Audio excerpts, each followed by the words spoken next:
present important programming like this caucus within our northern communities. Our moderator for this panel is TiCarra Paquet, co-president of Black Lives Matter Sudbury.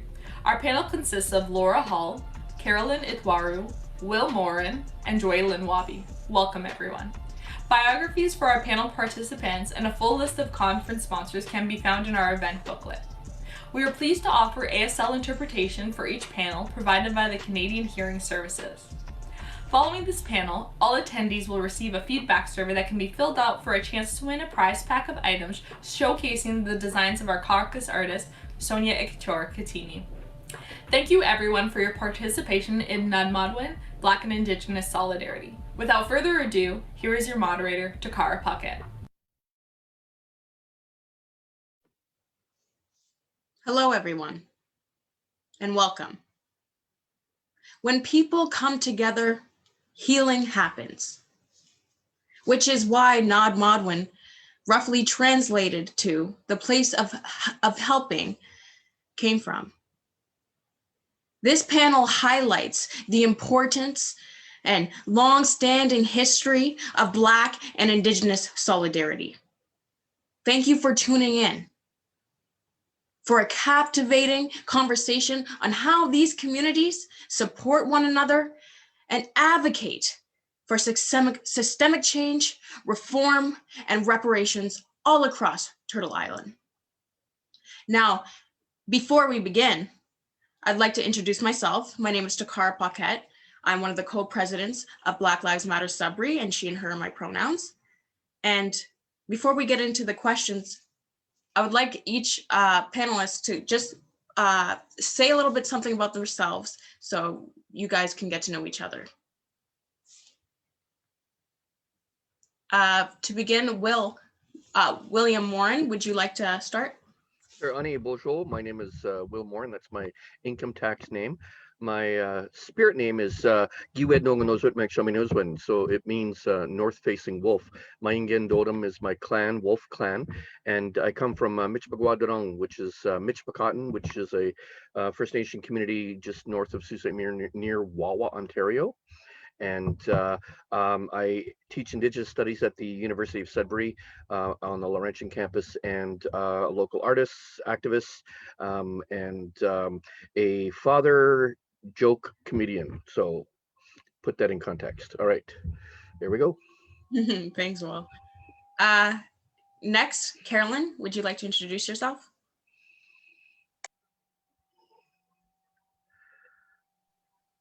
Hi, my name is Carolyn Itwaru, but I prefer Carrie.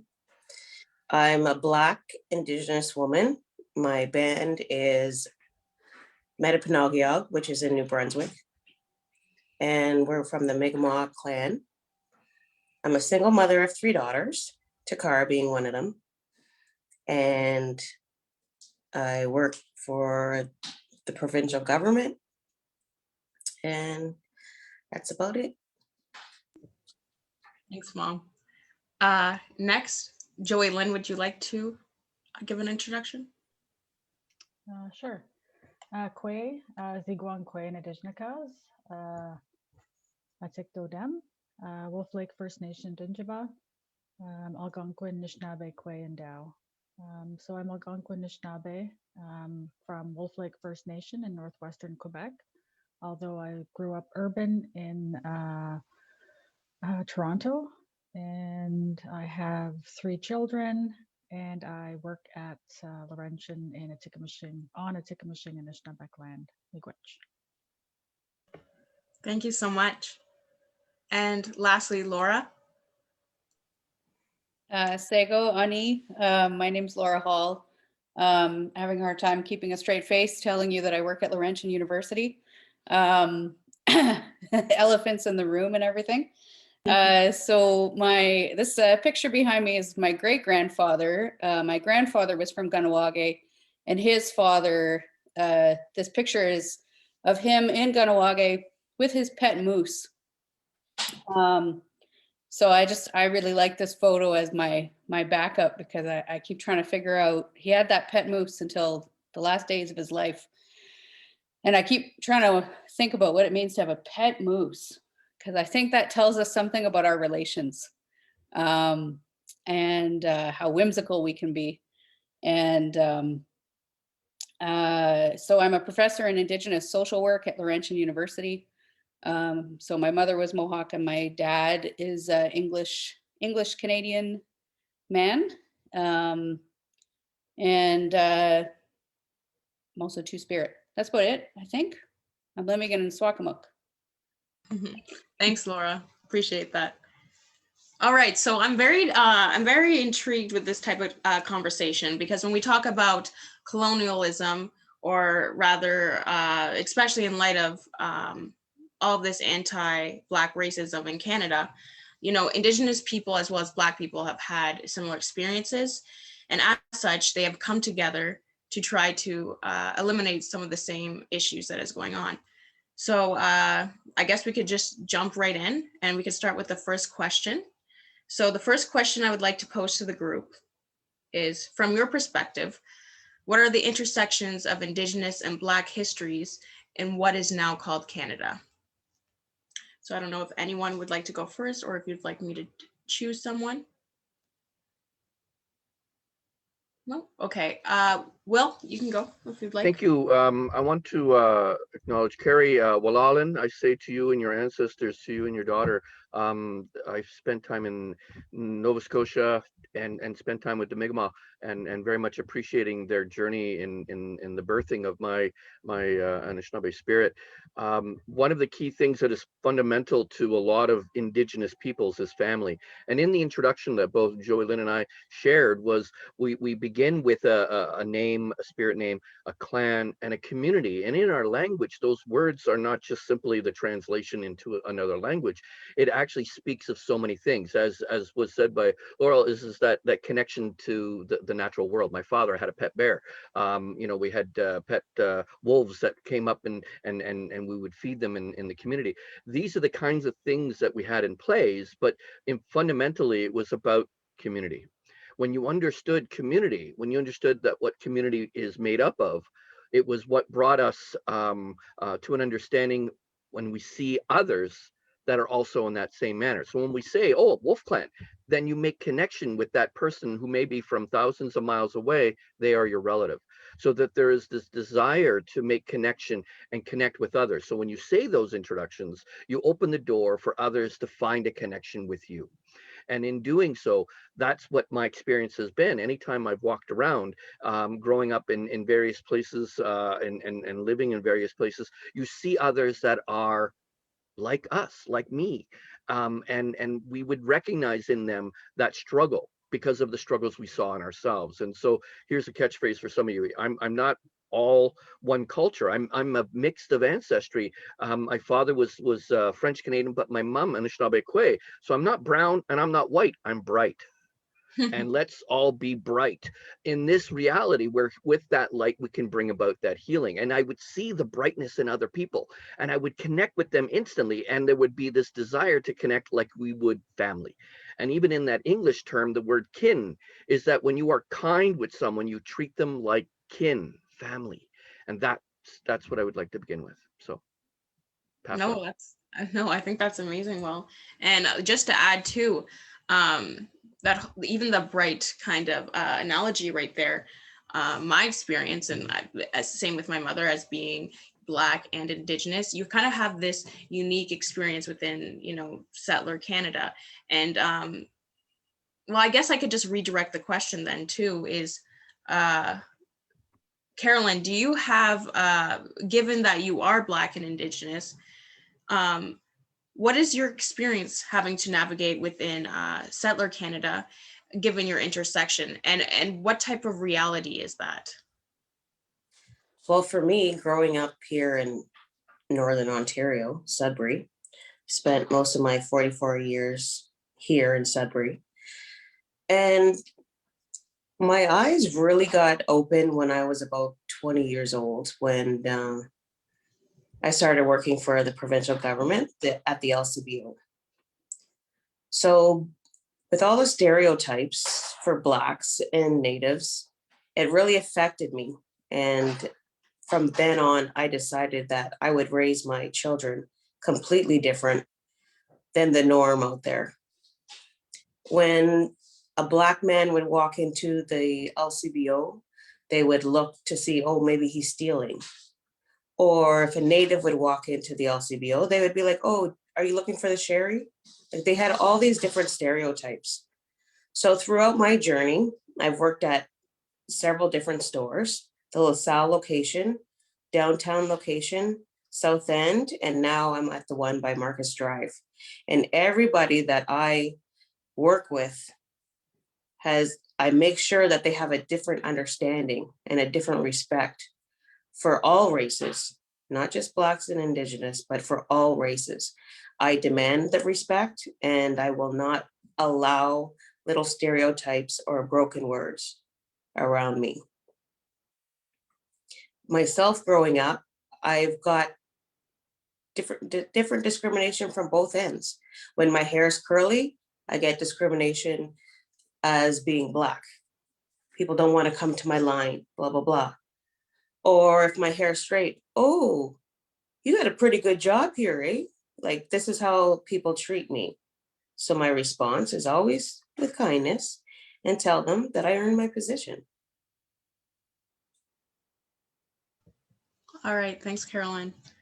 Actually, Will, just to go back to you as well, I have one question I think that I'm really trying to, I think would be a good conversation starter, which is, what we've seen on social media and other outlets is an outpour of support and action taken by Indigenous people to help in the fight to end police violence against Black and Indigenous bodies.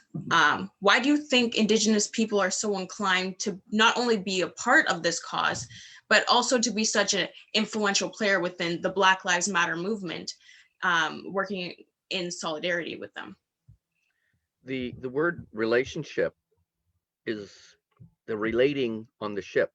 And if there's only a paddle on one side of the ship, you're going in circles. And when we see other people that are struggling to get into the ship and want to move along in life, we need to help them onto the ship and give them a paddle when we have it. And if we don't have it, we need to ask for others to share that. So just as a play on words, but I would like to hear from the others with regards to that connection to family. And I think it's important for us to understand that the answer to your question can be found within what each other feels and shows within that understanding of that relationship to the two communities. Yes, of course. Laura or Joey-Lynn, do either of you have anything to add? Joey? Is it okay if I jump in? Yeah, of course. Cool. Well, one of the things I actually like to think about when I think about this, one of the things I've been thinking about this week anyway in preparation is I've been thinking about the ways that the kind of centering of white settler existence and white settler survival. I write a lot about white settler survivalism as a kind of problem in social justice movements.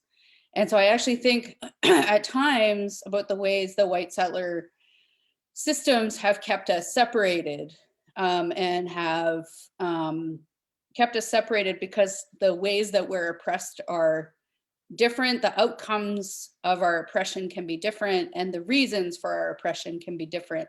So labor, land, those are two sort of bases of oppression. And when one group is exploited for labor, another group is exploited for their land, it can be quite easy for white settlers to kind of keep those separations and keep almost like a false division between Black and Indigenous people. And I want to add one more category, which is refugees, because indigeneity, Blackness, and refugee status often are completely intertwined. And so I think we come together because we are attempting to overcome those divisions, and because we're also acknowledging our movement histories, that within feminist movements, environmental movements, movements for income security, movements for housing, movements for food security, and on and on and on, Indigenous people and Black people. And actually, you know what? I'm just going to say what I'm going to say, which is Indigenous women and Black women. Because I want to add another layer of intersectionality, that Indigenous women, Black women, queer Black women, queer Indigenous women have led many of these movements and are not always acknowledged as leaders, as innovators, and so on.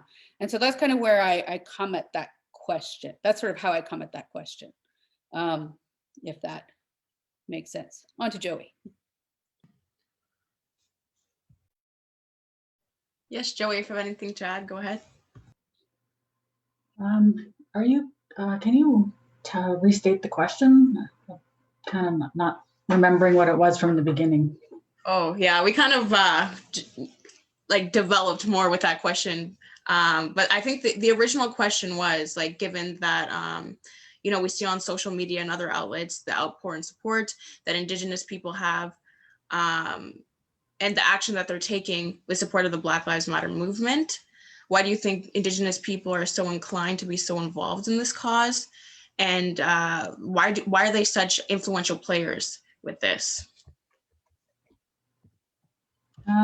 Yeah, so I think along the lines of what you know, Carrie and Will and Laura had mentioned too, right? The importance of this idea of you know, I don't know, the struggle, right? Of who we are as, for myself as an Algonquin Anishinaabe Kwe. And, you know, I see a lot of commonalities. When I was in school, myself and another woman in my program, we were the only two, you know, she's Black, she's from Cape Town, South Africa. And it was me and her, and it was us. And we worked together, you know, within within academia, and we found commonalities between oppression, between, you know, but also between our cultures and between who we are and how, you know, I don't want to say resilient because I think that term is so overused, and I'm sick and tired of being resilient, to be honest. I don't want to be resilient anymore, but you know, just thinking about that and thinking about how when people look at Black people and when people look at Indigenous, you know, this term Indigenous people, they tend to look at it as like a consolidation. Like, we need to put you all in one group and we need you to be this one group, and we need to hear what you want, because that's the only way we're going to figure things out, is if you have one voice and we just want to hear one voice. Well, no, that's not how it works. It's more of a coordination of the different and unique realities of which we live, right? So for me as Algonquin, you know, from northwestern Quebec would be totally different from, you know, from say one of my friends from Oneida Nation of the Thames, right? Or say from someone out in BC, you know. So I just think that we do have a lot of commonalities, and I think that together we're stronger than this made up division that you know, the government puts us in. So yeah, miigwech.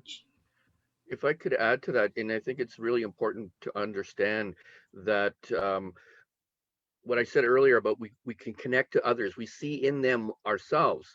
And just yesterday, I was in on a Zoom session as part of a collaborative venture with a Netli who's a Lakota and dealing with constellations, Anishinaabe constellations as a start. But she's gone around the globe with the funding and support of NASA, and they did presentations about different cultures around the world and their view of the sky and their constellations. And yesterday's was about Africa. And I was able to get in to share at the end, and what I had heard was that many Indigenous African cultural traditions would bury the placenta, and some of the constellations and the reference to the thunder, they had a thunder god, and the list just went on, and it was that when you have that as part of your core and your genetic DNA, you see it in others without even being spoken, because you see that value determines who you are. I am not this by way of title. I am this by way of how I do it. So that doing is really key, and empathy is fundamental. It's a core foundational reality for people that are oppressed. Understand and recognize others that are oppressed, and so forth. So that's the key that is there, is that we feel it and we see others that are going through it, and together. And that's where the flip side is that stratification that is Western ideological thought comes from their wound. Western culture in its art records their history by war. That is the subject matter of their history.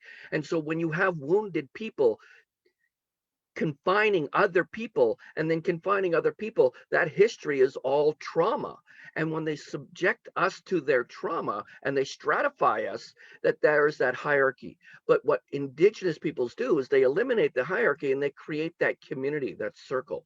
And it's seen in many different forms, whether it be ethnic cultures or orientation cultures, or whatever the situation. Poor understand poor. Simple. Women understand women. It's that simplicity of a human value. And if anyone has anything else to add, feel free. But just to go off of your point, Will, just to bring it back to the Canadian context, we see that Indigenous and Black people are plagued with the same detriments. We have addiction, poverty, poor family composition. We have loss of culture. And this is for anyone to interject, but why do you guys think that Indigenous and Black people experienced this reality? And what part of the power of the colonial state influences this?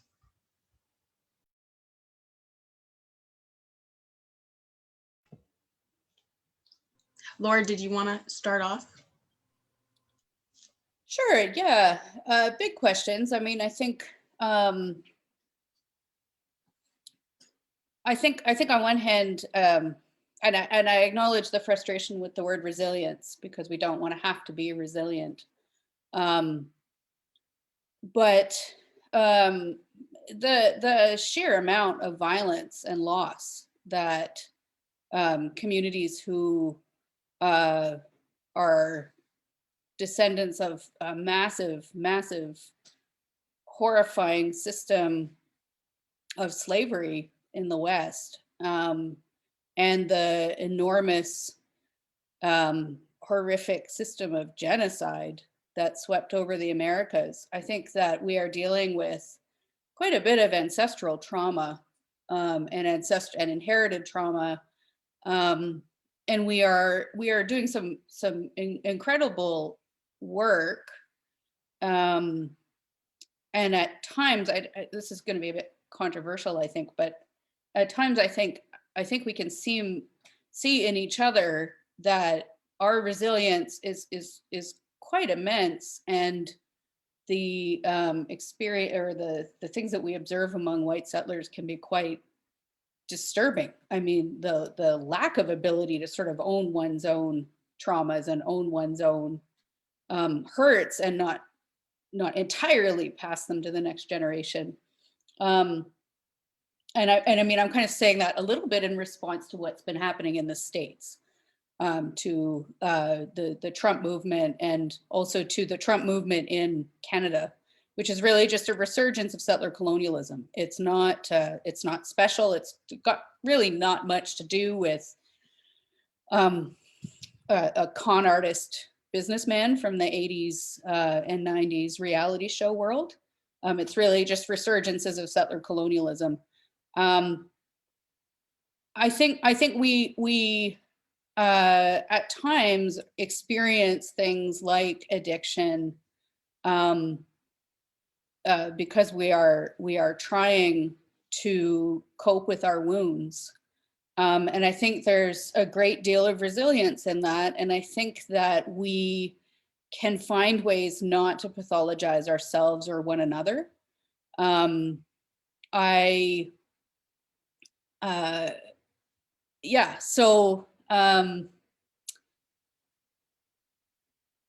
I think also there's a cognitive kind of glitch, there's a trick to settler colonialism, which is that, and this is what many theorists talk about, which is that it obscures itself.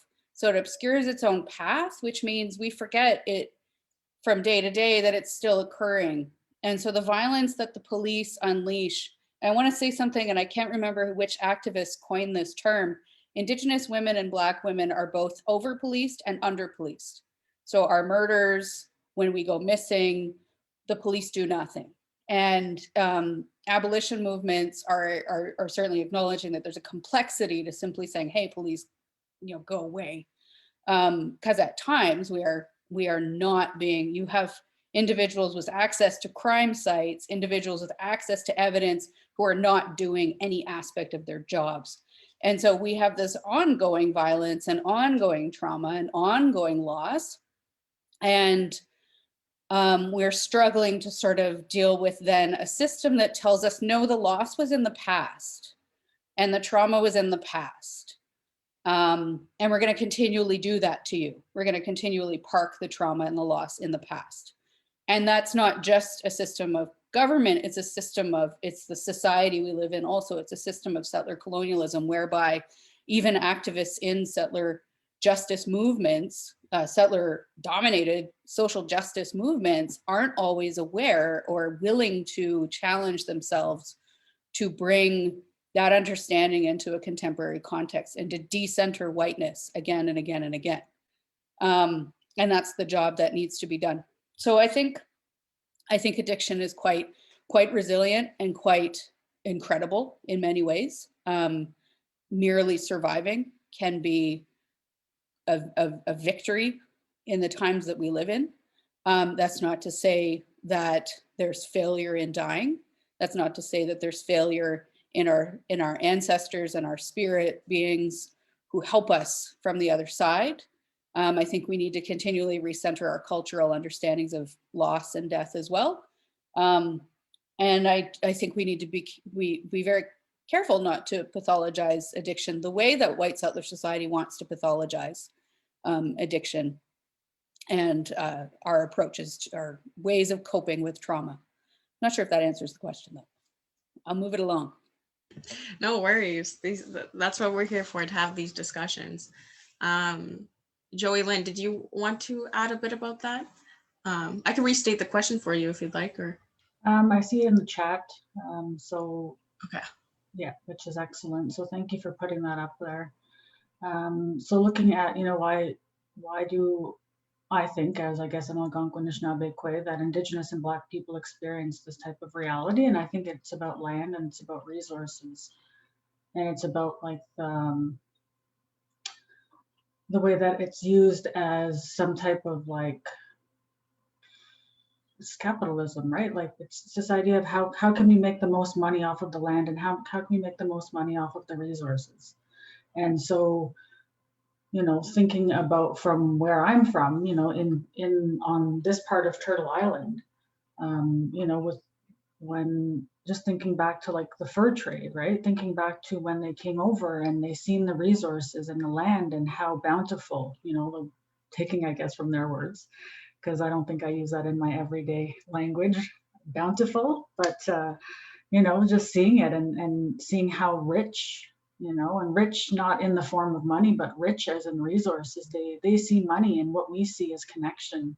What we see is family. What we see is, more than money. We and to us, we weren't always that type of society where we were looking at money as that type of system. As it was more like interconnection and interrelation with trade and like the barter system and stuff like that. So I think looking at the power of the colonial state, how that influences it now is that they have a monopoly, and they hold all of this so-called power, that we, not all, but many people buy into, and I'm guilty of it too.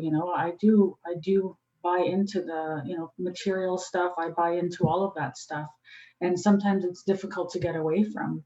But I think part of that lesson for myself is humility, having humility and saying, you know what, I'm not perfect. Yes, I can lecture about, you know, all of these things in classes and within panels and all this stuff, but still, I'm still who I am. You know, I'm a humble person. I make a lot of mistakes.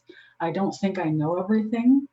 And but if I ever get to the point where I think I know everything, then I know I don't, right? So I really think that the colonial, you know, the state, like the government, I think that they're scared. They're scared of the power that Black and Indigenous people have, which is why we're always sectioned off, and which is why we're always, you know, either like Laura was saying, over policed or under policed, right? Under policed when things go wrong for us, which decimates our populations, but over policed when their structures are what's the word I'm looking for, are threatened. So those are my thoughts. Which Thank you, Joey-Lynn. Honestly, like you're actually like my new favorite person in this whole discussion. Like I look up to you. I just love your insights. So just wanted to let you know that. But anyways, just to redirect too, because you're talking, especially with your response right there, you spoke about how, you know, the place that Indigenous and Black people have within settler Canada. And with that, I actually had a question move this discussion that I wrote about this distinguished professor and self-proclaimed feminist, Shireen Razak, in her article entitled "When Place Becomes Race."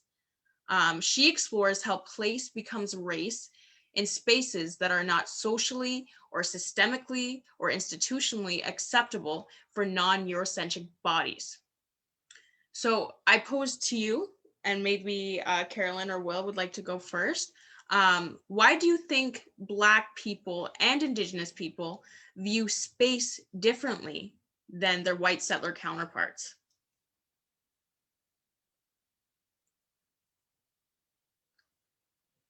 I guess, Will, would you like to go first? Okay. To build up on the previous question and on this one as well too. Apish mampi gigudoanish Naadmaadwin. Gin? I notice of the panel and how many out there that are listening understood what I just said, because we're not in England. We're not in France. You want to talk about space? Exactly. The medicine wheel that's behind me has 4 colors, all the same size. And the key problem, though, is that everything that is the systems, whether education, the law, the government, policing, they are not all those colors. They are one color. And until government becomes more inclusive, until there's more people of color within parliament, within legislatures, within municipal governing structures, within boards of directors of various organizations and institutions, we won't see that change because it's designed to perpetuate the culture of its origins. And when I posed that question about what I said in the language, I asked, who here speaks Ojibwe? That's what I asked. We're on land of the Ojibwe. That's space. And by that simple fact, and we don't speak that language, we're colonizing. When did the last residential school close? Oh, wait, what was its intent? To assimilate Indigenous peoples into Western culture. We are struggling to find teachers to speak the language, to teach the language. So guess what? The residential school continues. It's called the education system. And so we are continuing to colonize a space that is not Western, that is not white. By that simple fact, colonization has not ended. And so if we're going to be more recognizing of where the solution lies, it starts with inclusion. And part of that is those that have been having the voice, that have had, and that's why I waited to speak and I wanted to hear what others had to say, is because too many of our men have been mansplaining. Too many white cultures, settler individuals or systems have been telling us, not asking us, not inviting us, not welcoming us. But here's the question.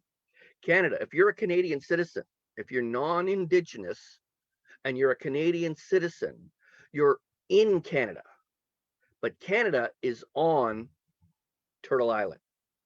So you are by fact, and the governing system, the crown systems, the legal systems are foreign legal systems interfering in the internal affairs, the domestic affairs of indigenous tribes that have laws that pre-exist but are being ignored. And in a previous panel, and I've said this multiple times, until you know my history, you have no authority over me on the land in which my ancestors are from.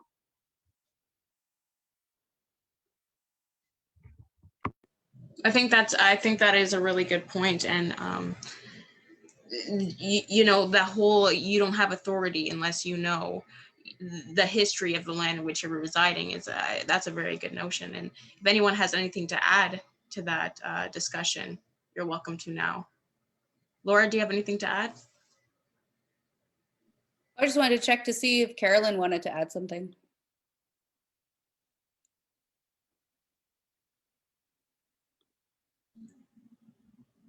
I don't know. I don't know where she is right now. She should be on here unless she's new to Zoom, so. Oh, I see her, she's just muted. Okay. There's an unmute button.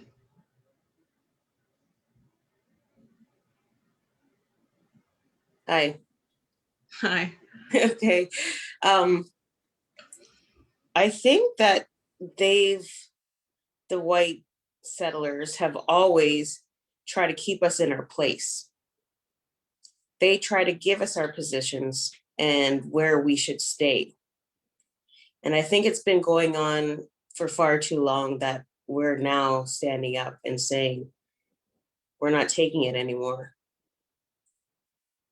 Like my grandmother was in a residential school and was told that her brother was dead, but he was just in the next corridor down the street. And she lived her whole life thinking that he was deceased until he did actually pass away. And she was given his Purple Heart and his flag and all that. And she had no idea that her brother was still alive. And she was his next of kin. And he died in a war that none of us had even started. It was the white settlers that started all this war.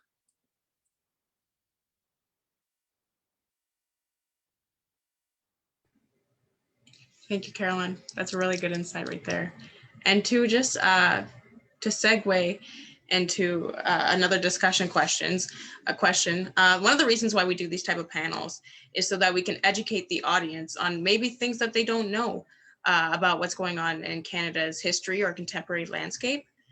So the question I would like to pose to the group is, as reported by the Globe and Mail, incarceration rates of Black and Indigenous people are disproportionately high. While Indigenous people represent about 5% of the country's population, they represent about 30 of those in federal prisons. And Black people represent about 3% of the total population, but represent about 9% of those in federal prisons. Why do you think Black and Indigenous people are targets of this form of systemic racism? And moreover, why do you think Black and Indigenous people face such a similar systemic reality? Joey-Lynn, would you like to start this discussion question?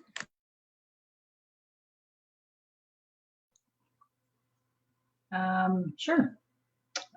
So like, when I think about like high incarceration rates, right, I think about, I just think about the justice system and its intent, right? So I was reading an article from Amnesty International, actually to get ready for this panel, and it was about the Northwest Mounted Police, which are now known as the RCMP, right? So their creation from, I believe it was John A. Macdonald, was to like gather Indigenous people and put them on reserves, right? And to erase us from the land, like the erasure of our people. And so it's a long historical thing that's been going on. It's been for, since since contact, really, since they seen the resources that were here, and they wanted them. So I just think about that, and I think that it's that institutionalization that I don't know how to say it in a way that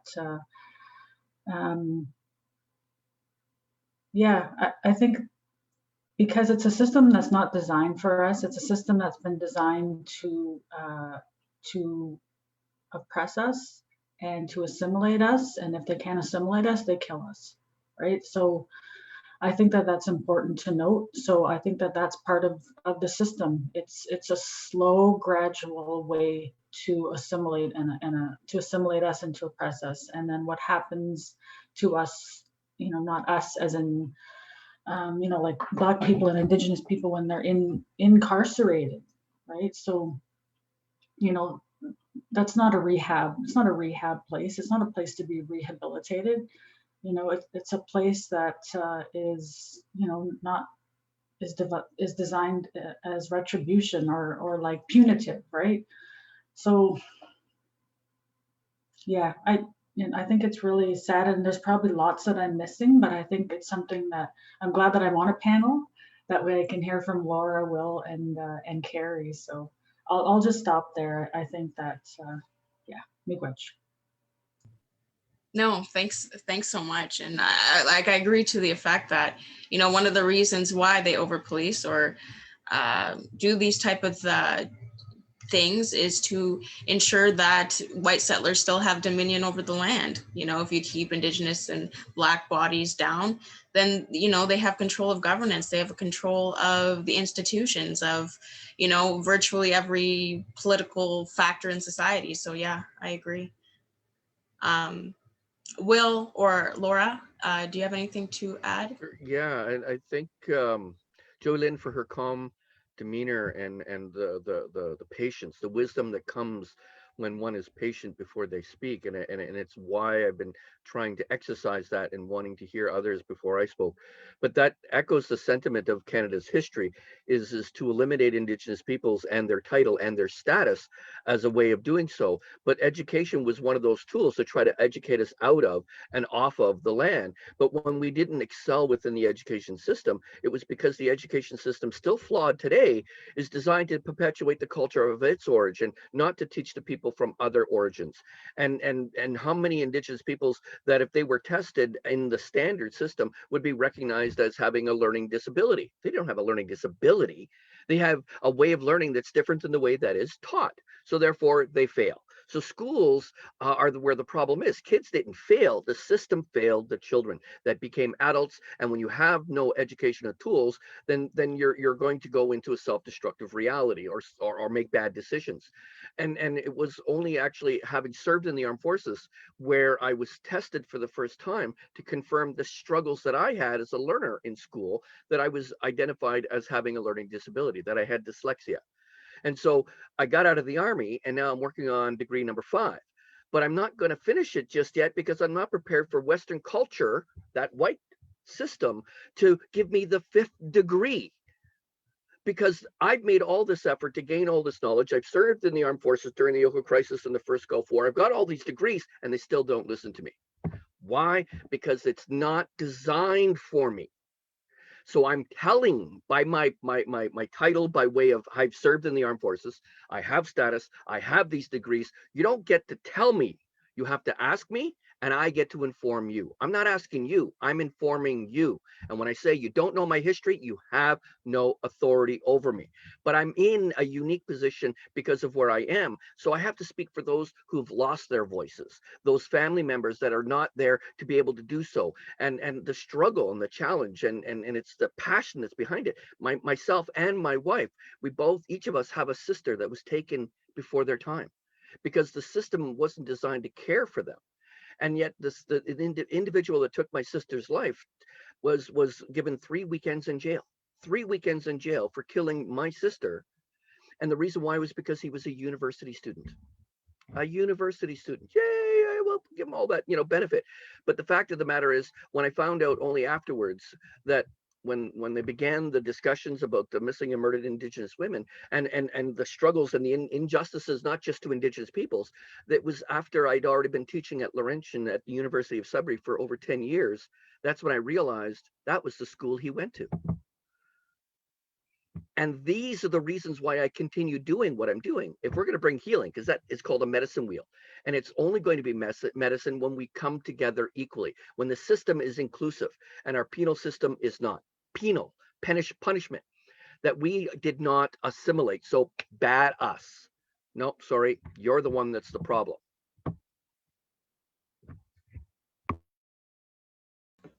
Thank you, Will. Thank you for sharing your story as well. Honestly, it affects me so much. We are going to go into a Q&A soon. So Laura or Carolyn, if you have something you want to say for final thoughts, this would be the opportunity. I used to really strongly identify as an abolitionist. And now I'm starting to think and say out loud that the wrong people are in prison. But unfortunately, the prison system is not going to fix the crisis that we're in. The fact is, many of us across Canada are hoping for harsher sentences against 2 individual white men who harmed 2 Indigenous women in extremely degrading, extremely violent ways. And the prisons are not full of those men.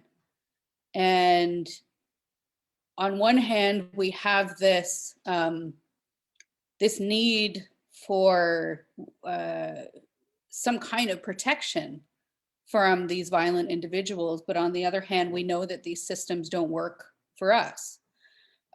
So I think we're in a place of needing to ask lots of questions of one another, to have more discussion about what we want and what we mean by words like justice. I in no way ever want to disrespect families who are asking for harsher sentences for people who have taken their loved ones. And, you know, I was just reading about just an outbreak of violence against Black lesbians in the United States in 2017 and 2018. And those families they wanted harsher sentences against the people who had harmed their loved ones. So we're in a complex time and we are asking complex questions. About 4 years ago, Indigenous women were also the largest. They were the group that was growing at the sort of largest number in the prison system. I'm not wording that properly, but Indigenous women were entering the prison system in high numbers about 4 or 5 years ago. And so again, this is not a system that works for us. And we have to figure out what's going on when we speak to that system. And I'll just say one more thing. I'm extremely embarrassed to hear some of my words on the radio. I helped author some anti-trafficking work in Ontario. And I'm embarrassed because that work has been completely overtaken by the police. And so now, rather than it be an Ontario-wide anti-trafficking strategy that Indigenous women control, it's a strategy that the police control. And so when we work with these systems, when we say to them, hey, do your job and protect us, they don't. And they don't, their job is not to protect us. Their job is to, you know, collect information right now on me as I say these things, and to ensure that we are continually contained.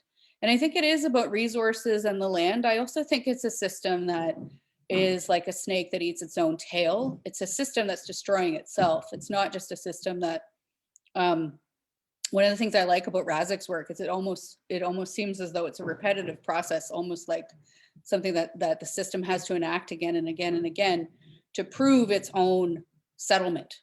It's an extremely unsettled system. So settler colonial people are not settled people.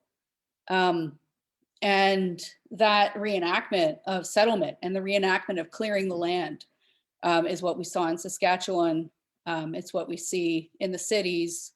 It's what we see the police do in Thunder Bay. It's what we see violent individuals do in places like Thunder Bay as well, where the murders of Indigenous children and women still have not been solved. And there doesn't seem to be a great deal of will to do that, to find out what's going on there. So I think I just want to leave with just that question with that, just that we have some big question marks and we really need to get together to have these conversations more often about the complexities of the things that we're facing. Thank you, Laura. But even if you wanted to add, what we have, someone asked, Sandy asked, like what we have learned about repair, restoration, and healing from individual, interpersonal, and intergenerational and collective trauma. Do you think that, what do you think the next steps would be for Indigenous communities to heal from trauma?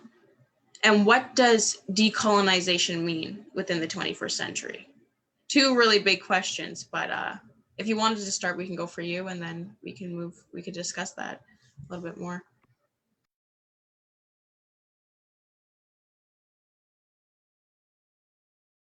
Sorry, start with who? Sorry. Oh, I said Laura if you wanted to, but if Oh, okay, sorry, I didn't catch that. I was lost in thought.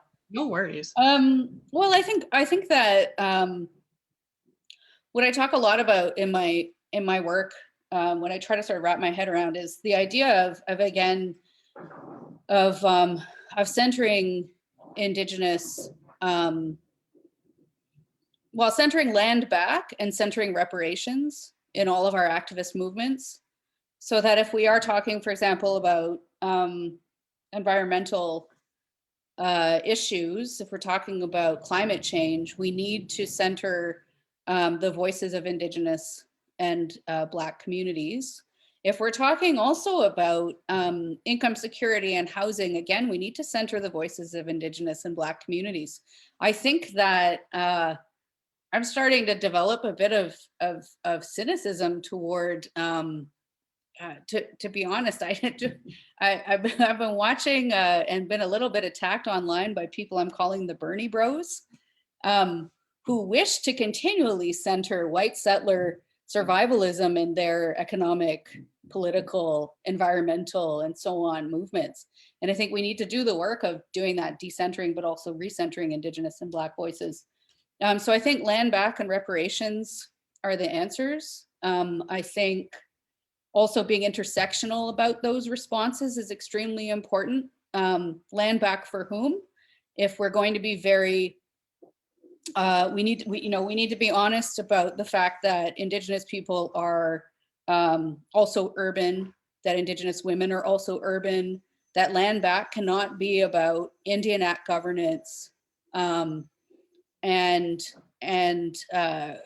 replicating the Indian Act in new ways. And we need to be intersectional to look also at Indigenous and Black queer movements and disability rights movements in a lot of the work that we do. So recently, the city of Toronto attacked an individual who has been making these amazing shelters for people living in homelessness in Toronto. And someone on my sort of social media feed kind of said, well, that's capitalism for you. Everyone just wants to make money. And I said, no, it's way more sinister than that. Indigenous people of color are disproportionately among the homeless and disproportionately among those living with addiction. And so when the state says, we will do things to make sure that you do not survive, it's up to social justice movements to be very careful about who they center in that conversation and who they then, whose perspectives they advocate for. And so, I think we're at an interesting crossroads. I think we are in the midst of a new movement for decolonization and land back. And I think we just need to keep expanding on this conversation and this movement. Well, speaking about social movements, we have one question asking, How should BLM continue to center Indigenous histories, voices, and realities in the work that we do? I don't know, Carolyn, did you want to start with that one? And then we could discuss.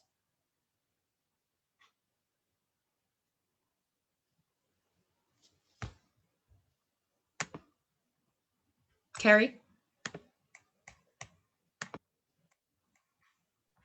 Sorry, Kush. Don't call me Kush here.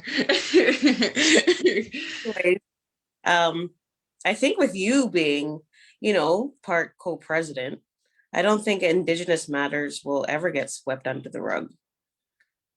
From an early age, you started Indigenous rights.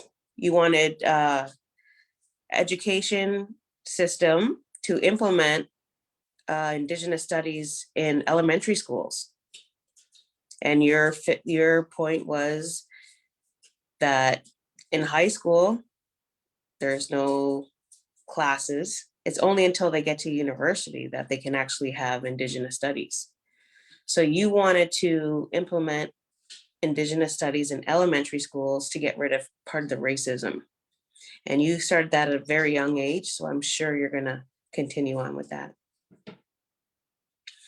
But I also had something else to say about the repair, restoration, and the healing. Yeah, go ahead. So nothing has changed in our judicial system, in our policing. So how do we repair, restore, or heal from this? It's kind of hard to heal from something that hasn't been fixed yet. Like on my reserve last year, a fella named Rodney Levi, who is a close friend of the family's, he was having a mental break and went to his priest to go and speak with the priest. Well, RCMP was called because Rodney was out of control at the time, and he was said to have been waving a knife. Well, Rodney was shot twice by the RCMP.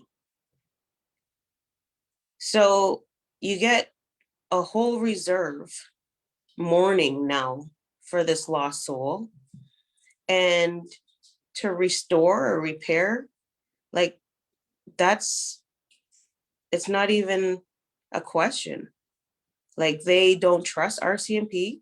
They do not trust the judicial system. Like they're all just mourning. So how can we individually mourn or heal when your whole family and your whole reserve is mourning? Shortly before this, TiCarra's cousin was having a mental outbreak in Toronto, and police were called so she could get the help brought to a hospital or whatever, because she wouldn't listen to her mother at the time. And Regis ended up falling from the 14th floor balcony while police were there. They didn't help the situation. They didn't diffuse the situation. And they separated her from her mother and brother, where they could just be alone with Regis. And then it resulted in her falling from a 14th story balcony. So how can I heal from that? I just think it's crazy. Changes have to be made, and until they are made, there'll be no repair. There'll be no restoration. There'll be no healing. So I think it all comes down to the fact that our municipal, our provincial, our federal policing services all need to be re-educated. At my job, I'm part of the public provincial sector. Every other month, I'm watching videos on sexual harassment in the workplace or racism in the workplace and stuff like that. This is something that should be done to our policing. They should have to understand what we go through, who we are as people, and they need to understand that treating us differently is unacceptable now. Why is there so many natives and blacks in jails? Because those are the targets. They don't know us. They don't know anything about us, and they choose not to be educated about us. So now we shouldn't make it a choice anymore. It should be they have to finish these racial videos for racial stereotypism, for just all of it. Like, I could go on and on. But we need to change our judicial system in order to get equality. It's about power. It's about power, one over another. The police systems, the government system, the medical system, there's this arrogance of, I have authority over you. And that's the problem. When women got the right to vote in 1920s, and yet they still struggle today for equality, when Indigenous peoples had only got the right to vote until 1960, that women had a 40-year head start. How long do Indigenous peoples have to wait? How long do African Americans have to wait to be equal to that of what women are experiencing? Well, it's the system collectively that is designed to maintain a control over other. How do I know? Just ask a police officer to admit to a wrong. Ask a politician to admit to a mistake. You won't get it because it's too much of a demonstration of their adolescent devolution. They are de-evolved to that state of self-preservation. But that's not what being Indigenous is. That's not what being African or Black. It's about community, the we, not the me. And that's the difference, is that Indigenous peoples, and I can't speak for, but I can make relationship too. It's not about me, it's about we. And if we go down, we all go down. If we all succeed, we all succeed. But until we all matter, Black lives matter, Natives lives matter, yellow lives matter. That's what's missing. That's what's missing. I'm just gonna hop in here if that's okay, TiCarra. Of course, yes. I think like the term like decolonization, I don't know, for some reason, okay, so there's a book about decolonization that was edited by Doctors Sheila Cote-Meek and Tamamoki Pickering. And there's a lot of chapters in there, and there was one, I believe it was by Dr. Carrie Chichu, who talked about decolonization as a reactive process rather than, this idea like colonization has to happen in order for decolonization to happen. So, I think about that, and I think about like, what is the bare minimum that we need? Like what? And I was listening to the panel earlier, a little bit of it, not all of it, and I apologize for that. I had to sign off, but the racism free and, this idea of being racism free, I'm like, isn't that our bare minimum? Isn't that where we should be starting? Why do we always, not always, why are we looking at trying to achieve something that should already be there for us, right? But we know why it's not, and we've talked about it in this panel. That everyone has been so eloquent in their words. But I think about that, and I think about the work that I do with Indigenous youth and the voices and hearing them. They talk about how reconciliation is dead. They can't do any of that type of work, right?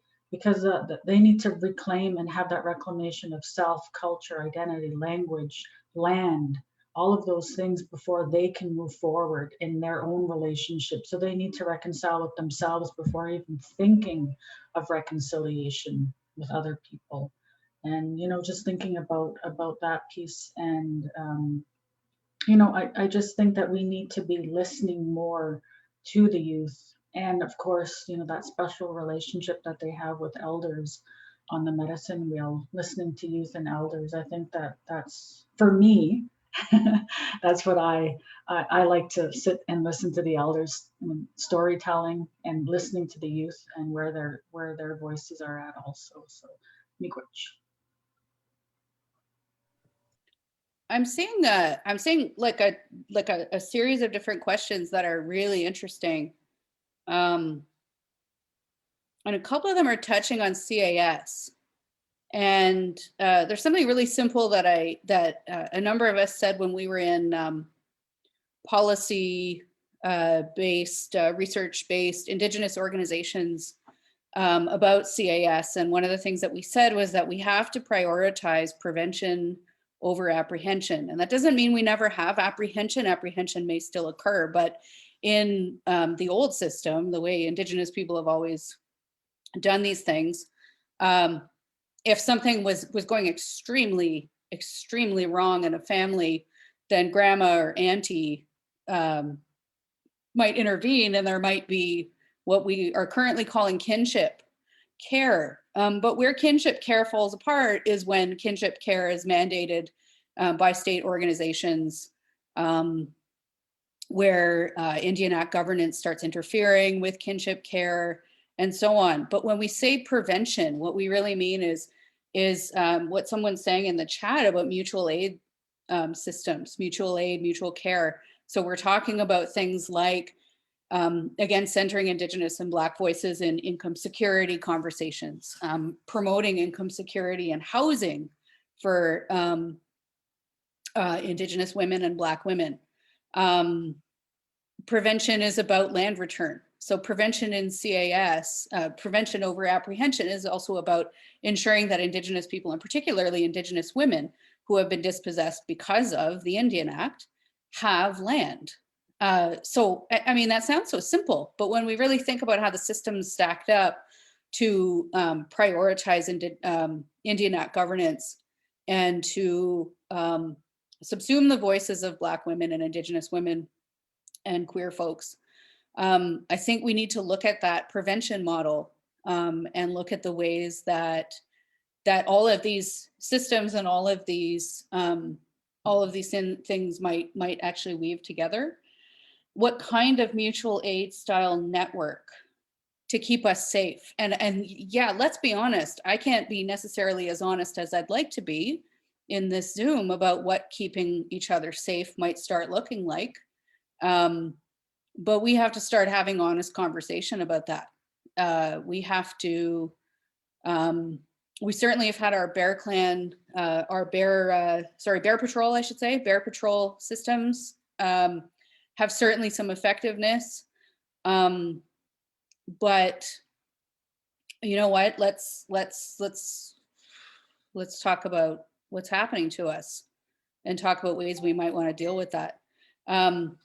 And then again, so when we talk about mutual aid, I think that mutual aid centering Indigenous and Black voices, I'll just keep saying that over and over again, because outside of this panel, we don't necessarily do that. We don't keep that recentering happening. And when we do that recentering, I think that we can solve, or at least push toward solving many of these issues.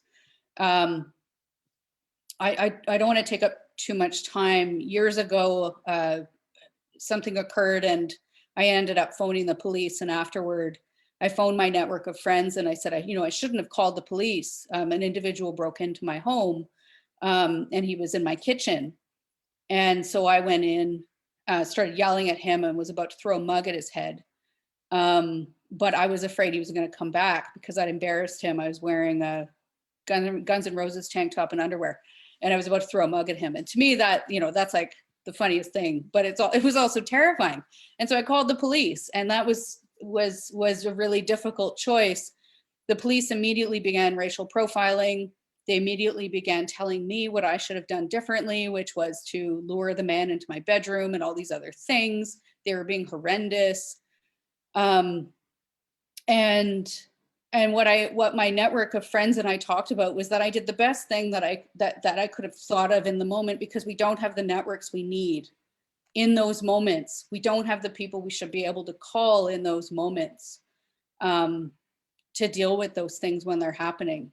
And that's about as vague as I can, that's as specific as I can be, and as vague as I need to be. Without, Laurentian University prof advocates for vigilante justice becoming some Sudbury.com.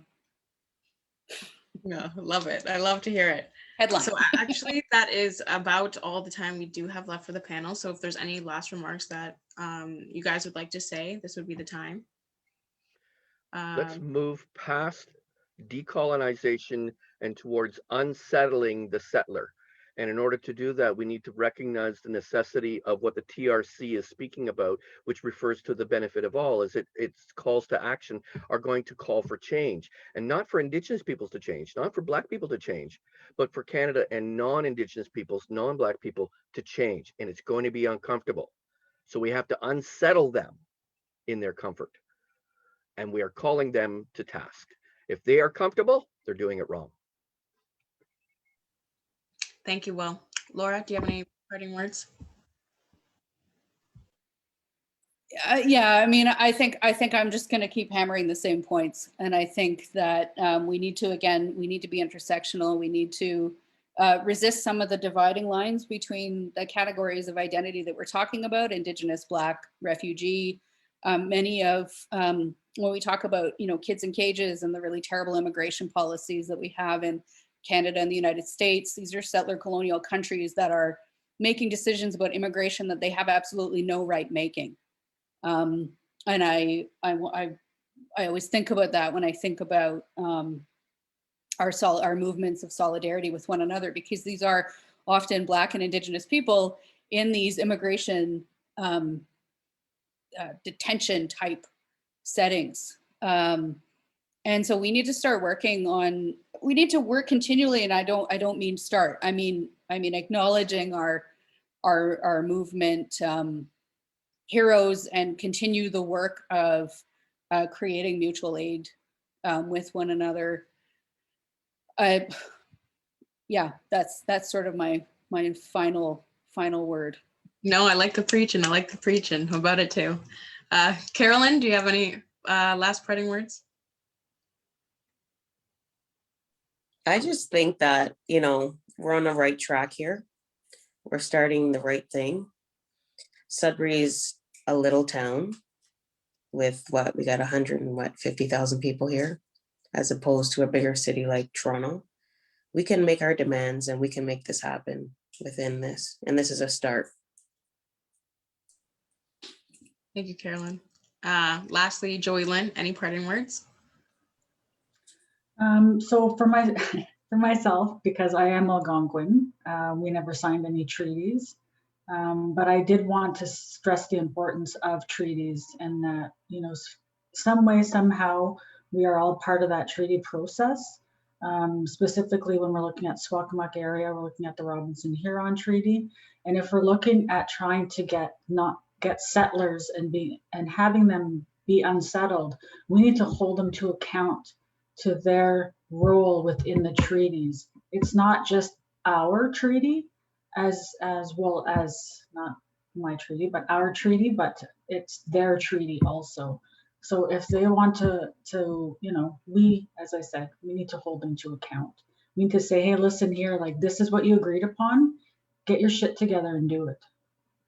Sorry. Get your shit together. Come on. I agree. Well, there you have it, folks. Thank you, all the panelists, for all your contributions today. A short video will play to close this panel. If you have any questions or comments on your experience with this day of the Northern Caucus, please send them to us at blacklivesmatter.sudbury@gmail.com. Thank you all once again for participating. And remember, Black lives and Indigenous lives matter.